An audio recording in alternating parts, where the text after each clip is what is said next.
يا نبي سلام عليك، يا رسول سلام عليك، يا حبيب سلام. وعلى آله وأصحابه خيار الأمة وسلم عليهم تسليما كثيرا. الحمد لله رب العالمين، والصلاة والسلام على سيد المرسلين وعلى آله وأصحابه أجمعين. أما بعد، فقد قال الله تعالى في كلامه الأعلى محكم تنزيل: أعوذ بالله من الشيطان الرجيم، بسم الله الرحمن الرحيم. يا أيها الذين آمنوا اتقوا الله حق تقاته ولا تموتن إلا وأنتم مسلمون. وقال الله تعالى أيضا: والعصر إن الإنسان لفي خسر إلا الذين آمنوا وعملوا الصالحات وتواصوا بالحق وتواصوا بالصبر. صدق الله العظيم. قال النبي صلى الله عليه وسلم: حب الوطن من الإيمان، أو كما قال عليه الصلاة والسلام. அளவற்ற அருகோனும் நிகரற்ற அன்புடையோனுமாகிய எல்லாம் வல்ல நாயகன் அல்லாஹு தஆலாவின் பேரருள், அருமையான கண்மணி நாயகம் ரசூலுல்லாஹி ஸல்லல்லாஹு அலைஹி வஸல்லம் அவர்களின் மீதும், அவர்களின் உயர்வான உன்னதமான குடும்பத்தார்கள், உத்தம சத்திய சஹாபா பெருமக்கள், தாபீன்கள், தபஅத்தாபீன்கள், இமாம்கள், இறைநேசர்களான வலிமார்கள், நல்லோர்களான நம் முன்னோர்களும் அனைவரின் மீதும் என்றும் உண்டாகட்டுமாக. அல்லாஹ்வினுடைய மாபெரும் பேரருளால் புனிதம் நிறைந்த மாதத்தில், புனிதமான நாளில், ஜும்மாவுடைய நேரத்தில் அல்லாஹ்வினுடைய இல்லத்தில் நாம் அமர்ந்திருக்கின்றோம்.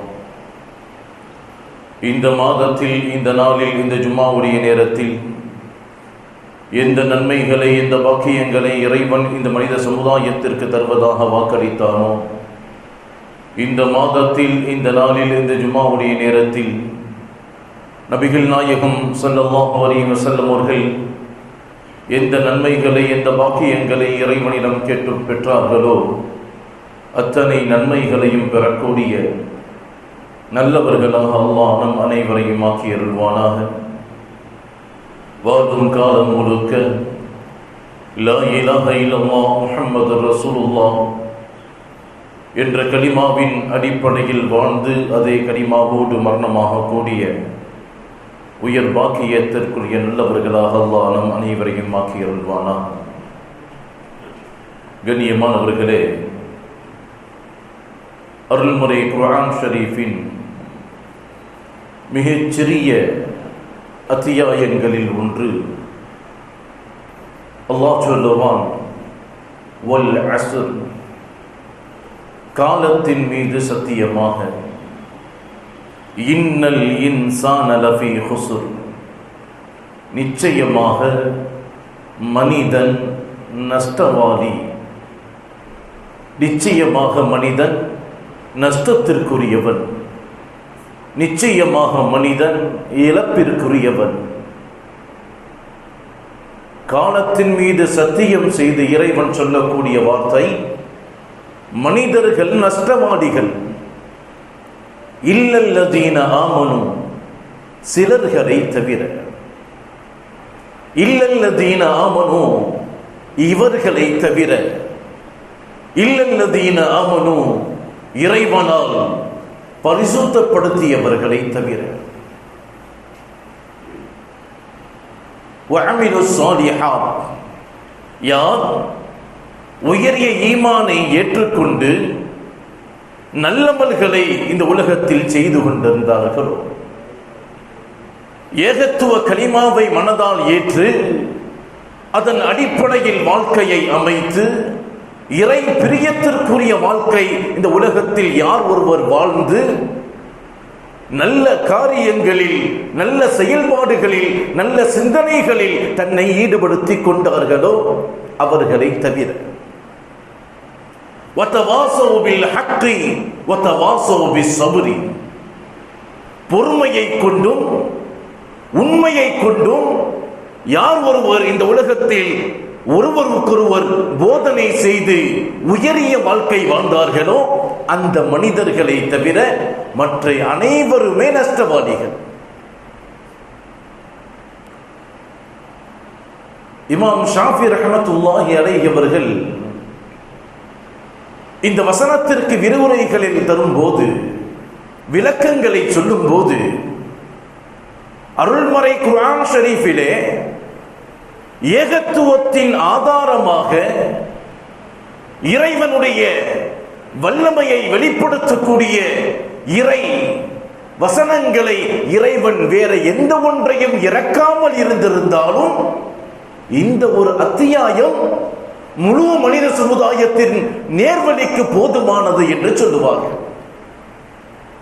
இறைவன் குர்ஆனின் வாயிலாக வேற எந்த ஒரு வசனங்களை இறக்காமல் இருந்தாலும் சரி, இந்த சிறிய அத்தியாயம் வல் அஸ்ர் இன்னல் இன்சான லஃபீ குஸ்ர் இல்லல்லதீன ஆமனு வ அமிலுஸ் ஸாலிஹாத்தி வ தவாஸவு பில் ஹக்கி வ தவாஸவு பிஸ் ஸப்ரி, இந்த சிறிய அத்தியாயம் போதும் ஒட்டுமொத்த மனித சமுதாயத்தின் நேர்வழிக்கு என்று சொல்வார்கள் இமாம் ஷாஃபி ரஹ்மத்துல்லாஹி அலைஹி. இந்த உலகத்தில் வாழுகின்ற போது உலக காரியங்களில் ஒருவன் பாதிக்கப்பட்டாலோ அல்லது பொருளாதார ரீதியில் ஒருவன் பாதிக்கப்பட்டாலோ அவன் நஷ்டவாளியா? அதைத்தான் இந்த வசனம் சொல்லுகின்றதா என்று சொன்னால், இமாம்கள், இறைநேசர்கள் நமக்கு விளக்கம் சொல்லுவார்கள். இறைவன் நஷ்டவாளி என்று சொல்லக்கூடிய மனிதன் உலக காரியங்களில் பாதிக்கப்படுபவனோ அல்லது பொருளாதார ரீதியில் பாதிக்கப்படுபவனோ அல்ல. இறைவன் எதையெல்லாம் கண்ணியப்படுத்தினானோ, எதை செய்தால் உங்களுக்கு நன்மை என்பதாக இறைவன் சொன்னானோ, எதையெல்லாம் இறைவன் புனிதப்படுத்தினானோ அதில் கண்ணிய குறைவாக ஒருவன் நடக்கின்ற போது, இறைவன் கண்ணியப்படுத்தியதை, இறைவன் புனிதப்படுத்தியதை, இறைவன் மேன்மைப்படுத்தியதை கண்ணிய குறைவான பார்வையில் ஒருவன் பார்க்கின்ற போது அவன் நஷ்டவாளி. உயர்வான மார்க்கத்தை, உயர்ந்த வேதத்தை, உயர்ந்த மாதங்களை, சிறப்பிற்குரிய நாட்களை அவனுக்கு கொடுத்து அதில் அமல் செய்யாமல், அதில் இறைவனை புகழாமல், அதில் இறைவன் காட்டிய செயல்பாடுகளில் அவன் தனது சிந்தனையை செலுத்தாமல் இறைவனுக்கு மாற்றமாக சிந்தித்தானே, ஏகத்துவத்திற்கு மாற்றமாக சிந்தித்தானே, இறை பொருத்தமற்ற வாழ்க்கை இந்த உலகத்தில் வாழ்ந்தானே, அவன் நஷ்டவாளி என்று இமாம்கள் நமக்கு சொல்லுவார்கள். இறைவன் கண்ணியப்படுத்தியதை உதாசீனப்படுத்துகின்ற போது, இறைவன் மேன்மைப்படுத்தியதை ஒருவன் இழிவான நிலையில் பார்க்கும் போது அவனை இந்த உலகத்தில் இறைவன் நஷ்டவாளி என்று சொல்லுவான். அப்படி இறைவன் கண்ணியப்படுத்திய ஒன்றுதான், நபிகள் நாயகம் ஸல்லல்லாஹு அலைஹி வஸல்லம் அவர்கள் புகழ்ந்து சொல்லிய ஒன்றுதான் இந்த மாதம், சஃபருடைய மாதம்.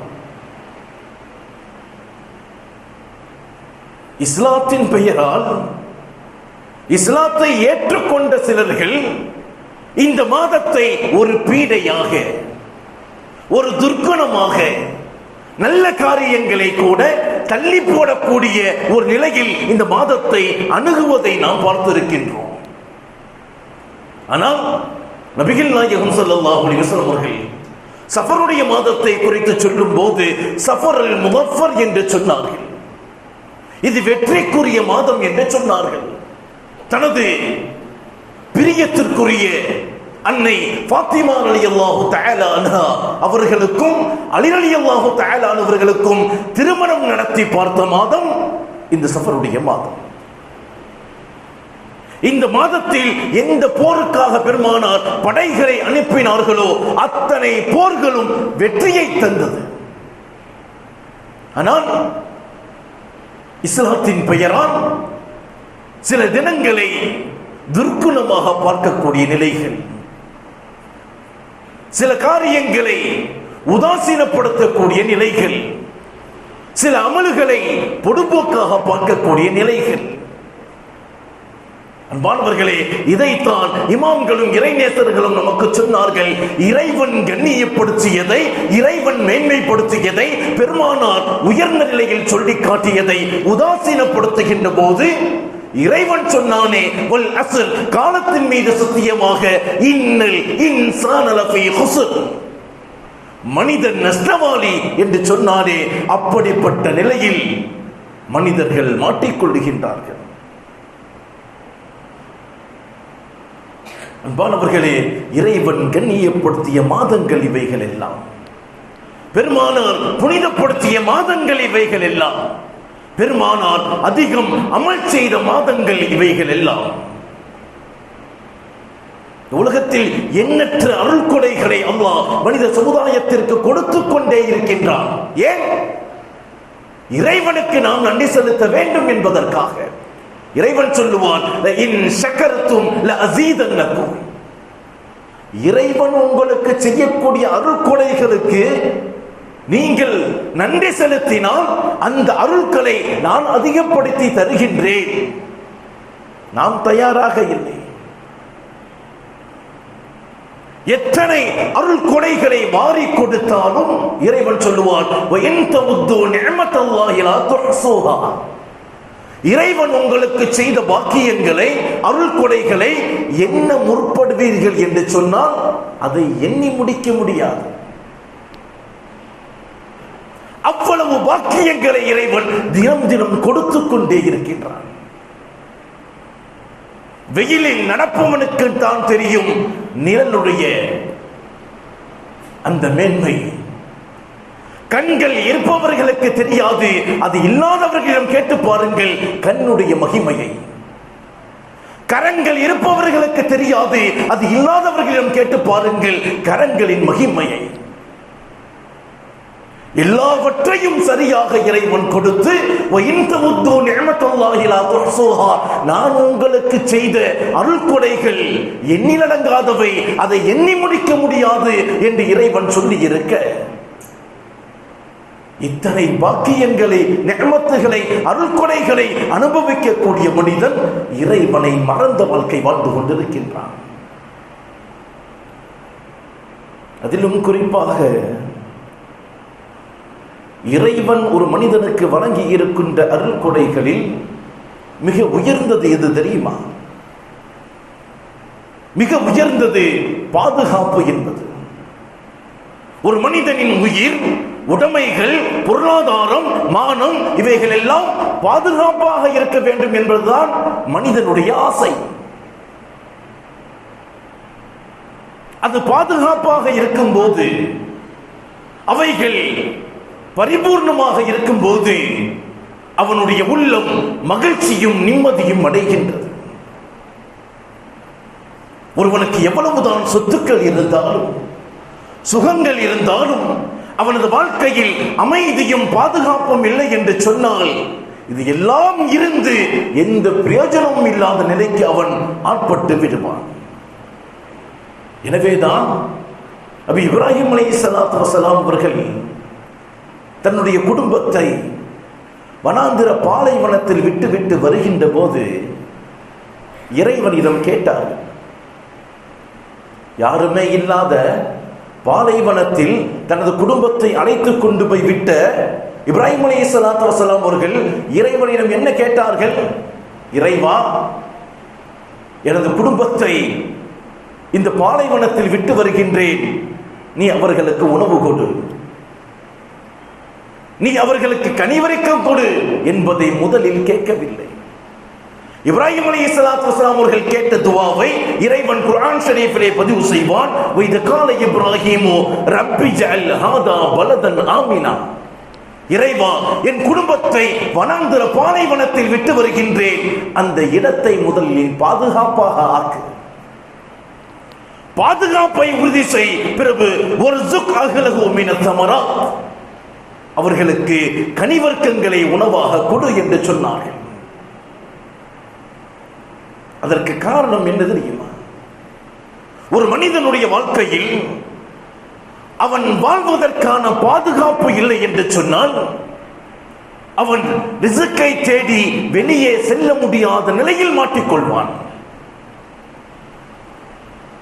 அவனது வாழ்க்கையில் பாதுகாப்பு இல்லாமல் இருக்கும் என்று சொன்னால் அவனது வாழ்க்கையில் நிம்மதி இல்லாத நிலையில் அவன் மாட்டிக்கொள்வான். எனவேதான் இமாம்கள் அதற்கு விளக்கம் சொல்லும் போது சொல்லுவார்கள், வல் இப்திதாஉ பி தலபின் நிஅமத்தில் அம் ஃபி ஹாதிஹி துஆ யதுல்லு அலா அன்னஹு அஅலமு அன்வாஉன் நிஅமி வல் கைராத்தி வ அன்னஹு லா யுத்திம்மு ஷையன் மின் முஸ்லிஹத் தீனி வத் துன்யா இல்லா பிஹி. ஏன் இப்ராஹிம் அலைஹிஸ்ஸலாத்து வஸலாம் அவர்கள் உணவை கேட்பதற்கு முன்பாக அந்த இடத்தின் பாதுகாப்பை கேட்டார்கள் தெரியுமா? அங்கு பாதுகாப்பாக இல்லை என்று சொன்னால் எல்லாம் கிடைத்தும் எந்த பிரயோஜனமும் இருக்காது. உணவு இருந்து, தண்ணி இருந்து, எல்லாம் இருந்து இருப்பதற்கு பாதுகாப்பு இல்லை என்று சொன்னால் அவர்கள் எந்த நிஅமத்துகளை அடைந்தாலும் அதில் பிரயோஜனம் இருக்காது என்பதாகத்தான் இப்ராஹிம் அலைஹிஸ்ஸலாத்து வஸலாம் அவர்கள் அந்த பாலைவனத்தில் முதலில் தனது குடும்பத்திற்கான பாதுகாப்பை இறைவனிடம் கேட்டார். அருள்மறை குர்ஆன் ஷரீஃபிலே ஒருவருக்கு பாதுகாப்பான சூழ்நிலை இல்லை என்று சொன்னால் தொழுகையை கூட நீங்கள் நடந்து கொண்டே தொழுகுங்கள் என்ற அனுமதியும் உண்டு. அல்லாஹ் சொல்லுவார், ஃபைன் கிஃப்தும் ஃபரிஜாலன் அவ் ருக்பானா ஃபைதா அமின்தும் ஃபذكرுல்லாஹ கமா அல்லமக்கும் மா லம் தகூனு தஅலமூன். தொழுகையின் நேரம் உங்களுக்கு வந்து விட்டது. எதிரிகள் போன்ற ஏதேனும் காரணத்தால் நின்று தொழுவதற்கு உங்களுக்கு அச்சமாக இருந்தால் நடந்து கொண்டே அல்லது வாகனத்திலேயே நீங்கள் தொழுகுங்கள் என்ற அனுமதியை அல்லாஹ் கொடுத்திருக்கின்றான். ஏன்?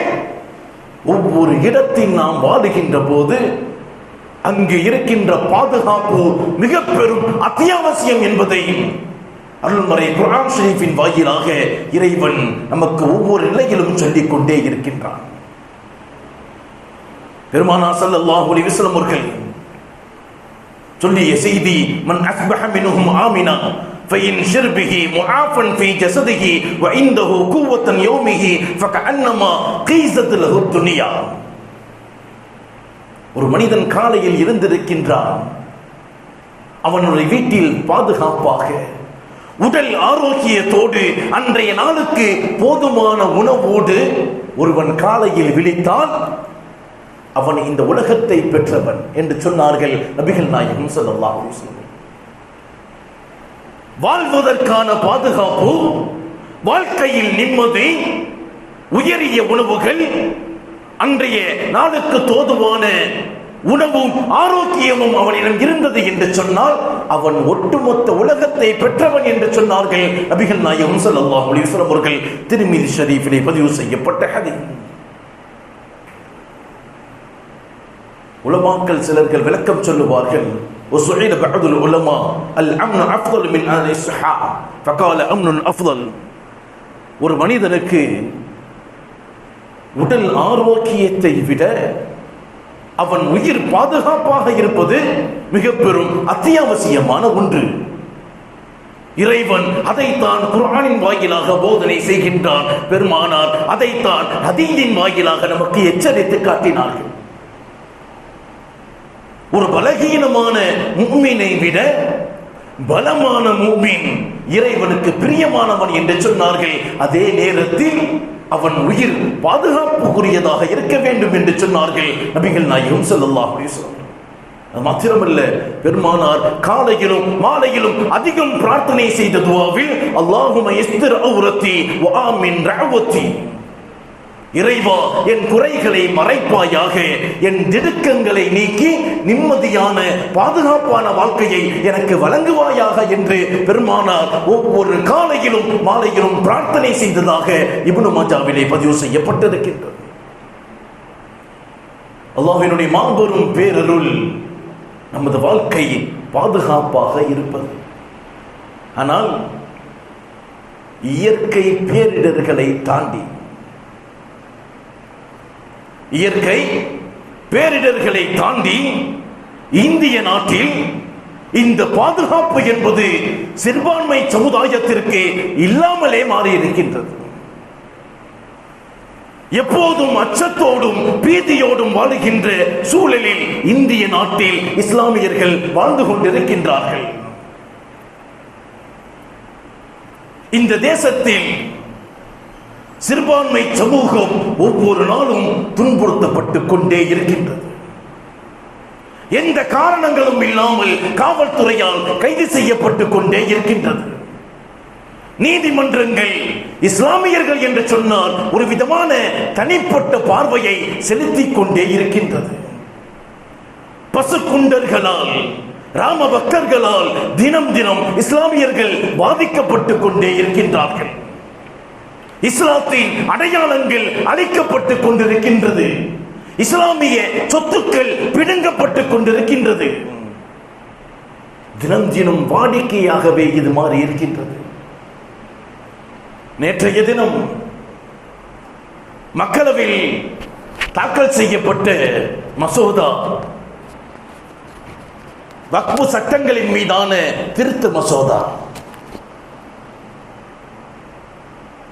அடுத்த வாரம் தாக்கல் செய்யப்படுவதற்காக இருந்த இந்த மசோதா நேற்றைய தினமே தாக்கல் செய்யப்பட்டது. ஏன் தெரியுமா? பல கட்சிகளை தாண்டி பல எதிர்ப்புகள் உருவாக ஆரம்பித்து விட்டது. மசோதா தாக்கல் செய்யப்படுகின்றது. அனைத்து அரசியல் கட்சிகளின் ஒட்டுமொத்த ஆதரவு கிடைக்காத நிலையில், குறிப்பாக இந்தியா கூட்டணியினுடைய கட்சிகளை தாண்டி பல கட்சிகள் தனது எதிர்ப்புகளை பதிவு செய்த நிலையில் மசோதா தேர்வு குழுவுக்கு அனுப்பப்பட்டிருக்கின்றது. 1995ஆம் ஆண்டு வக்ஃப் சட்டம் அமல்களில் ஏற்படுத்தப்பட்டது. அந்த சட்டத்தை மாற்ற வேண்டும் என்பதாக சுமார் 40 வகையான திருத்தங்களை செய்து வக்ஃப் சொத்துக்களை அபகரிப்பதற்காக ஒரு அரசாங்கமே உள்வேலை செய்து கொண்டிருக்கின்றது.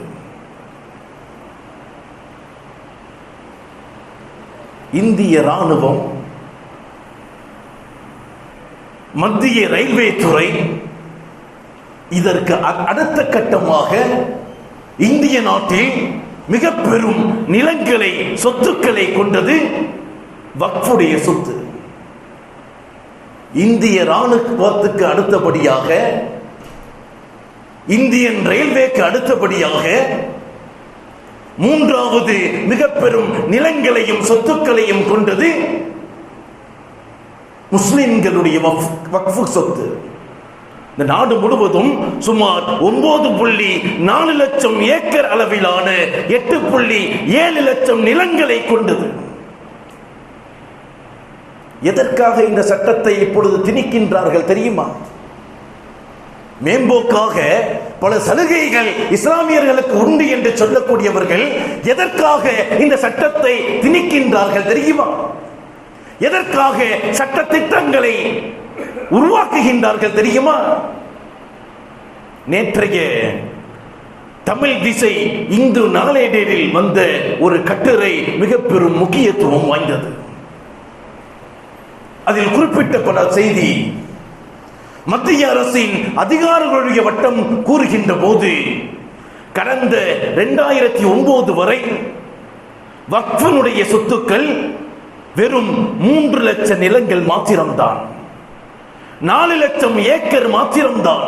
ஆனால் 2009 கடந்து இந்த 13 வருடத்தில் சுமார் 8,72,292 நிலங்கள், ஏக்கர்கள் வக்ஃபினுடைய சொத்துக்களில் சேர்ந்திருக்கின்றது. இதை பறிப்பதற்கான பின்புலத்தில் ஒரு சட்டத்தை ஒரு அரசாங்கம் உருவாக்குகின்றது என்று சொன்னால், வக்ஃப் வாரியத்தின் முழு அதிகாரத்தை பிடுங்குவதற்கான ஒரு சூழ்ச்சியில் இந்திய அரசாங்கம் இன்று செயல்பட்டுக் கொண்டிருக்கின்றது. வக்ஃபினுடைய சட்டங்களை பால்படுத்துவதற்காக ஒரு அரசாங்கம் இன்று சூழ்ச்சி செய்து கொண்டிருக்கின்றது. வக்ஃப் சொத்து என்பது மிக பெரும் பலம். அது இந்த உம்மத்தை விட்டும் சென்று விட்டால் இந்த உம்மத்தை மிக பெரும் சோதனைகள், மிக பெரும் அழிவுகள் உண்டாக்கி விடுவதற்கான சூழ்ச்சியில் ஒரு அரசாங்கமே செயல்பட்டுக் கொண்டிருக்கின்றது. நாட்டினுடைய தவறான ஆட்சியாளர்களால் வளர்க்கப்பட்ட வெறுப்பினுடைய உச்சம் இவைகள் எல்லாம் என்பதை நாம் மறந்துவிடக் கூடாது. இஸ்லாமிய சமூகத்திற்கு எதிராக இந்த நாட்டில் தொடர்ந்து அநீதங்கள் அரசாங்கத்தால், நீதிமன்றங்களால், காவல்துறைகளால் பல நிலைகளில் தினந்தோறும் இஸ்லாமிய சமூகம் சந்தித்துக் கொண்டே இருக்கின்றது. அடுக்கடுக்கான அடக்குமுறைகள், வன்முறை சம்பவங்கள் ஒரு காலம் இருந்தது.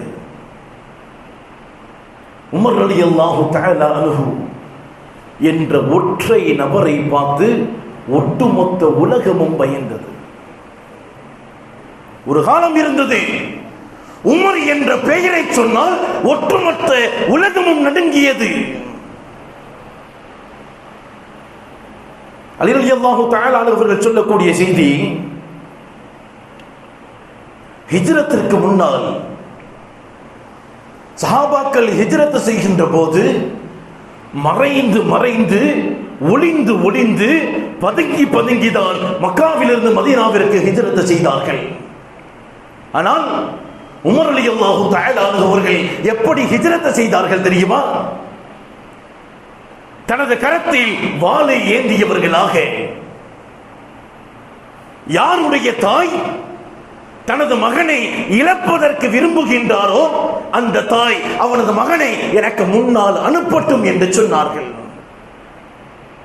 யாருடைய குழந்தைகள் அனாதையாக ஆக்கப்பட வேண்டும் என்று விரும்புகின்றார்களோ எனக்கு முன்னால் என்னை தடுக்கட்டும் என்று சொன்னார்கள்.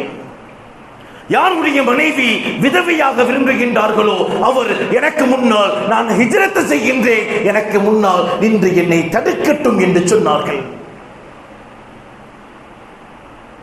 இப்னு மஸ்ஊத் ரலியல்லாஹு தஆலா அவர்கள் சொல்வார்கள், உமர் ரலியல்லாஹு தஆலா அவர்கள் எப்பொழுது இஸ்லாத்தை ஏற்றார்களோ அந்த இஸ்லாம் ஒட்டுமொத்த முஸ்லிம்களுக்கும் வெற்றியை தேடித் தந்தது. உமர் ரலியல்லாஹு தஆலா அவர்கள் எப்பொழுது இஸ்லாத்தை ஏற்றார்களோ அன்று முதல் கஅபாவுக்கு அருகாமையில் நாங்கள் நெருங்கினோம். அதுவரை கஅபாவின் அருகாமையில் கூட எங்களால் செல்ல முடியவில்லை. உமர் ரலியல்லாஹு தஆலா அவர்கள் எப்பொழுது இஸ்லாத்தை ஏற்றார்களோ அன்று முதல் கஅபாவுக்குள் நாங்கள் தொழுகும் பாக்கியத்தை பெற்றோம். இந்த அளவிற்கு எதிரிகளின் உள்ளங்களில் அச்சத்தை உமர் ரலியல்லாஹு தஆலா அவர்கள் ஏற்படுத்தினார்கள் என்று சொன்னால் அதற்கு காரணம் எல்லா நிலையிலும் இறைவனை மாத்திரமே அஞ்சினார்கள். அவர்களின் ஈமான் உறுதியோடு உள்ளச்சத்தோடு இறைவனை மாத்திரமே முன்னோக்கி இருந்தது. பெருமானாரிடமே கேட்டார்கள், யா ரசூலல்லாஹ், இஸ்லாத்தை ஏற்ற அடுத்த சில நொடிகளில், யா ரசூலல்லாஹ், நாம் உயிர் வாழ்ந்தாலும் மரணித்தாலும் உண்மையின் மீது தானே இருக்கின்றோம்? பெருமானார் சொன்னார்கள், ஆம், நாம் சத்திய தீனில் தான் இருக்கின்றோம். கேட்டார்கள் உடனே, அப்படி என்று சொன்னால் நாம் ஏன் மறைந்திருக்க வேண்டும்? ஏன் இஸ்லாத்தை மறைத்து வைக்க வேண்டும்? உடனே வாருங்கள், பெருமானாரை அழைத்துக் கொண்டு நடுவில் பெருமானார், வலது பக்கம் உமர் ரலியல்லாஹு தஆலா அவர்கள், இடது பக்கம் ஹம்ஸா ரலியல்லாஹு தஆலா அவர்கள். பெருமானாரை அழைத்துக் கொண்டு புழுதி பறக்க கஅபாவிற்குள் நுழைந்தார்கள். லா இலாஹ இல்லல்லாஹ் முஹம்மது ரசூலுல்லாஹ் என்ற கலிமாவோடு. இஸ்லாத்தை ஏற்ற சில நொடிகளில் எப்படி இந்த ஈமான், எது நடந்தாலும் இறைவனுக்காக, எது நடந்தாலும் மார்க்கத்தை உயர்த்துவதற்காக, எது நடந்தாலும் இறைவனின் மார்க்கம் பாதுகாக்க வேண்டும், மார்க்கம் உயர்த்த வேண்டும். இறைவனை தாண்டி எனக்கு எதுவும் வராது. அப்படிப்பட்ட ஈமானை அவர்கள் பெற்றிருந்தார்கள். இந்த உலகத்தில் உயர்ந்த வரலாற்றிற்கு சொந்தக்காரர்களாக அல்லாஹ் அவர்களை மாற்றினான். ஒரு தடவை மூசா அலைஹிஸ்ஸலாத்து வஸ்ஸலாமுடைய வரலாறுகளிலே பார்க்கலாம். ஆட்டு மந்தையை ஓட்டிக்கொண்டு வருபவர்கள் மூசா அலைஹிஸ்ஸலாத்து வஸ்ஸலாம் ஆட்டு மேய்ப்பாளராக இருந்தார்கள். களைப்பான நிலையில் ஒரு மரத்திற்கு கீழாக ஆடுகளை ஓட்டி வந்த போது உறங்குவதற்கு மனம் எண்ணுகின்றது. ஆனால் ஆடுகளை ஓநாய் அடித்து விடுமோ என்ற கவலையில் உறங்கவும் முடியாமல் நின்று கொண்டிருந்த மூசா அலைஹிஸ்ஸலாத்து வஸ்ஸலாம் அவர்கள் இறைவனிடம் பிரார்த்தனை செய்கின்றார்கள். இறைவா, உனக்கு எல்லாம் தெரியும், உனது நாட்டப்படியே எல்லாம் நடைபெறுகின்றது, விதியில் எது இருக்கின்றதோ அது நடக்கட்டும், உனது தவக்கல்தால் உன் மீது நம்பிக்கையால் நான் உறங்குகின்றேன் என்று சொல்லிவிட்டு உறங்கிவிட்டார்கள். மூசா அலைஹிஸ்ஸலாத்து வஸ்ஸலாம் அவர்கள் கண் விழித்து பார்க்கும் போது அவர்கள் கரத்தில் இருந்த அந்த கைத்தடி ஒரு ஓநாய் அதை எடுத்துக்கொண்டு ஆடுகளை பாதுகாத்துக் கொண்டிருந்தது. இறைவன் நினைத்தால் எதையும் மாற்றும் சக்தி கொண்டவன். இறைவன் நினைத்தால் எதையும் மாற்றும் சக்தி கொண்டவன். அந்த ஈமான் நமக்குள் ஊடுருவும் என்று சொன்னால் எந்த எதிரிகளையும் நாம் சர்வ சாதாரணமாக சந்திக்கலாம். உயர்ந்த ஈமானும் இறைவன் சொன்ன ஒற்றுமையும் இந்த சமுதாயத்தில் இறுதி வரை உயர்வாக மதித்தோம் என்று சொன்னால் எப்படிப்பட்ட அரசாங்கத்தையும் அதிகாரிகளையும் வெற்றி கொள்ளும் தாக்கத்தை அல்லாஹ் ஈமானுக்கு வைத்திருக்கின்றான். அதன் அடிப்படையில் தான் நமது முன்னோர்கள் இந்திய நாட்டிற்கு சுதந்திரத்தை பெற்றுக் கொடுத்தார்கள். 78வது சுதந்திர தின விழாவை கொண்டாடுவதற்கு இந்திய நாடு தயாராகி கொண்டிருக்கின்றது.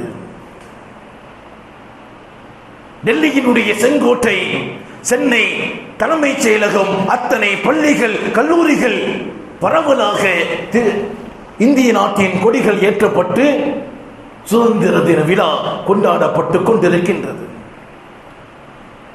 இதற்கு வித்திட்டவர்கள் இஸ்லாமியர்கள் என்பதை மறந்த சமுதாயமாக இன்றைய சமுதாயம் ஆண்டு கொண்டிருக்கின்றது. ஏன் இஸ்லாமியர்கள் சுதந்திர போராட்டத்தில் உயிர் கொடுத்து அதை வாங்கி கொடுத்தார்கள் தெரியுமா? ஏன் இஸ்லாமியர்கள் இந்திய சுதந்திர போரில் எல்லாத்திற்கும் தயாராக களத்தில் இறங்கி நின்றார்கள் தெரியுமா? ஒன்றே ஒன்றுதான், லா இலாஹ இல்லல்லாஹ் முஹம்மது ரசூலுல்லாஹ். இஸ்லாம் அடிப்படையிலேயே அடிமைத்துவத்திற்கு எதிரான மார்க்கம். எவனும் எவனுக்கும் அடிமை இல்லை என்று போதிக்கக்கூடிய மார்க்கம் இஸ்லாமிய மார்க்கம். லா இலாஹ இல்லல்லாஹ் முஹம்மது ரசூலுல்லாஹ், வணக்கத்திற்கும் வணங்குவதற்கும் தகுதியானவன் இறைவன் மாத்திரம்தான் என்பதை அடிப்படையில் போதிக்கக்கூடிய மார்க்கம் இஸ்லாமிய மார்க்கம். இந்த ஏகத்துவ கலிமாதான் இஸ்லாமியர்களை இந்திய சுதந்திரத்திற்காக அடிமையாக இருந்தவர்களுக்காக பாடுபடுவதற்கான ஊக்கத்தை கொடுத்தது. யாரும் மறைக்கப்பட முடியாத உண்மை. இன்றும் இந்தியாவினுடைய கேட்டில் பதிவு செய்யப்பட்டிருக்கின்றது இந்திய சுதந்திர போரில் இறந்த முஸ்லிம்களின் எண்ணிக்கை. சீக்கியர்கள் 8050 பேர், இந்து சமுதாய மக்கள் 25895 பேர். ஆனால் இந்திய போரில் உயிர் தியாகம் செய்த இஸ்லாமியர்கள் சுமார் 61395 நபர்கள். இந்த வரலாறுகள் எல்லாம் மறைக்கப்பட்டுக் கொண்டிருக்கின்றது. இஸ்லாமியர்களிடம் இருக்கக்கூடிய சொத்துக்கள் பிடுங்கப்பட்டுக் கொண்டிருக்கின்றது. இஸ்லாமிய வளங்கள் அழிக்கப்பட்டுக் கொண்டிருக்கின்றது. இஸ்லாமிய பள்ளிவாசல்கள் சூறையாடப்பட்டுக் கொண்டிருக்கின்றது. இஸ்லாமிய பெண்கள் சின்ன பின்னமாக்கப்பட்டுக் கொண்டிருக்கின்றார்கள். ஏன் இந்த நிலைமை? ஏன் இந்த இழிவு? ஏன் இந்த கொடூரம்? நமது ஈமான் உறுதியானதாக இல்லை. நமது சமுதாயம் ஒற்றுமையாக இல்லை. நமது சமுதாயம் இறைவனுக்கு மாத்திரமே பயந்ததாக இல்லை. ஆட்சியாளனுக்கும் அதிகாரத்துக்கும் பயந்து, பணத்துக்கும் பதவிக்கும் பயந்து சின்னாபின்னமாக்கி சமுதாயத்தை ஆள் குழியில் புதைக்கக்கூடிய சமுதாயமாக இஸ்லாமிய சமுதாயம் மாறி இருக்கின்றது. எனவேதான் இறைவன் தனது கோபத்தை பேரிடர்களாக, வெள்ளங்களாக, சுனாமிகளாக, நிலநடுக்கங்களாக சமுதாயத்தை அழித்துக் கொண்டே இருக்கின்றான். அல்லாஹ் சொல்லுவான், நீங்கள் எனக்கு கட்டுப்படவில்லை என்று சொன்னால் உங்களை அழித்துவிட்டு வேறொரு சமுதாயத்தை, என்னை வணங்கக்கூடிய சமுதாயத்தை உருவாக்குவதற்கு நான் சக்தி பெற்றவன். இந்த வாழ்க்கை நாம் எப்படி வாழுகின்றோம் என்பதைத்தான் இறைவன் நமக்கு சோதனையாகவே தந்தான். وَلَنَبْلُوَنَّكُمْ بِشَيْءٍ مِنَ الْخَوْفِ وَالْجُوعِ وَنَقْصٍ مِنَ الْأَمْوَالِ وَالْأَنْفُسِ وَالثَّمَرَاتِ وَبَشِّرِ الصَّابِرِينَ.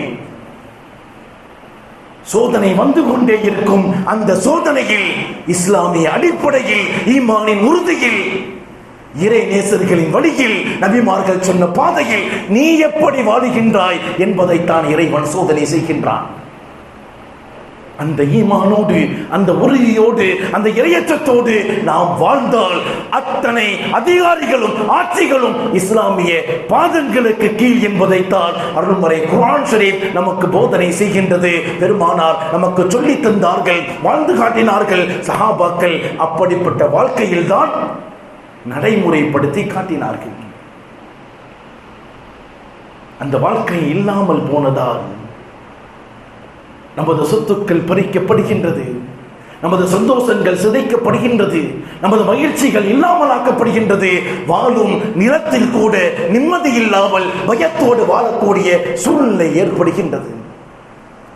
இதிலிருந்து சமுதாயம் மீண்டு வந்தால் இறைவன் எதை சொல்லுகின்றானோ, எதன் அடிப்படையில் வாழ வேண்டும் என்று குர்ஆனின் வாயிலாக கட்டளையிடுகின்றானோ அதன் அடிப்படையில் வாழும் போது பெருமானார் எதை கற்றுத்தந்தார்களோ அதன் அடிப்படையில் வாழ்க்கையை மாற்றிக்கொள்ளும் போது இந்த உலகத்தில் மாத்திரமல்ல, நாளை மறுமையிலும் உயர்ந்த பாக்கியத்திற்குரியவர்களாக அல்லாஹ் நம் அனைவரையும் ஆக்குவார். அப்படிப்பட்ட உயர்ந்த நல்ல வாழ்க்கை, இறைவனுக்கு பயந்த வாழ்க்கை, பெருமானார் காட்டித்தந்த வாழ்க்கை வாழக்கூடிய உயர்ந்த உத்தமர்களாக அல்லாஹ் நம் அனைவரையும் ஆக்கி